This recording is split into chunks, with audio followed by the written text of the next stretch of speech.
اس حقیقت سے انکار نہیں کیا جا سکتا کہ امراض سے محفوظ اور صحت مند رہنے کے لیے سبزیوں کا استعمال بہت ضروری ہے۔ جن لوگوں کی غذا میں سبزیاں اور پھل زیادہ شامل ہوتے ہیں وہ عموماً خطرناک امراض سے محفوظ رہتے ہیں۔ پیاز میں بھی بہت سے منرلز اور وٹامنز پائے جاتے ہیں جو صحت کی حفاظت کرتے ہیں۔ یہ کچھ فوائد ایسے ہیں جن کی بنا پر آپ کو کچا پیاز استعمال کرتے رہنا چاہیے۔ البتہ نمازوں کے اوقات سے کافی پہلے کچا پیاز کھانا چاہیے، کیونکہ رسول اللہ صلی اللہ علیہ وسلم نے بدبودار چیز جیسے پیاز وغیرہ کھا کر مسجد جانے سے منع فرمایا ہے۔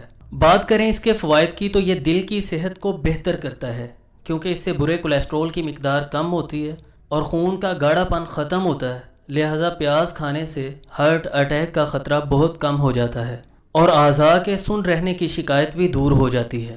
نمبر 2، یہ ہڈیوں کو مضبوط کرتا ہے۔ U S department of agriculture کے مطابق ایک نارمل سائز کے پیاز میں 25.3 ملی گرام کیلشیم ہوتا ہے اور کیلشیم ہڈیوں کو مضبوط بناتا ہے، تو پیاز کو سلاد میں شامل کرنا ہڈیوں کے لیے بہت مفید ثابت ہوتا ہے۔ نمبر 3، یہ جلد اور بالوں کی حفاظت کرتا ہے۔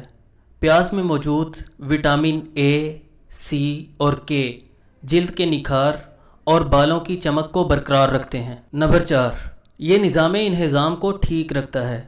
پیاز میں فائبر اور پری بائیوٹکس کی وافر مقدار پائی جاتی ہے جو نظام انہضام کے درست رہنے کے لیے ضروری ہے۔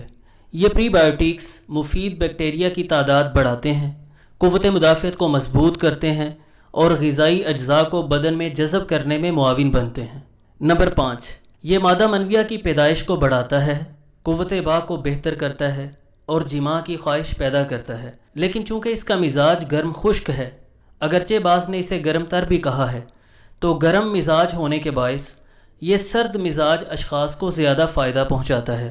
اور پیاز میں چونکہ کثیف اجزاء پائے جاتے ہیں اس لیے یہ جلدی ہضم نہیں ہوتا، تو کچا پیاز مناسب مقدار میں کھانا چاہیے۔ کھانے کے بعد جلدی سونا نہیں چاہیے، اور جن لوگوں کو پیاز کھانے کے بعد بہت زیادہ بدہضمی اور گیس کی پریشانی ہوتی ہے، یہ اس بات کی دلیل ہے کہ ان کا نظام انہضام کمزور ہے۔ ان کو اپنے نظام انہضام کی اصلاح کرنی چاہیے اور پیاز کھانے سے اجتناب کرنا چاہیے۔ امید کرتا ہوں کہ یہ کچھ باتیں آپ کے لیے فائدہ مند ثابت ہوں گی۔ آپ پیاز کو سلاد میں شامل کریں گے اور اپنی غذا کا حصہ بنا کر فوائد اٹھائیں گے۔ مزید مفید ویڈیوز دیکھتے رہنے کے لیے چینل کو سبسکرائب ضرور کیجیے، لائک اور کمنٹ کیجیے۔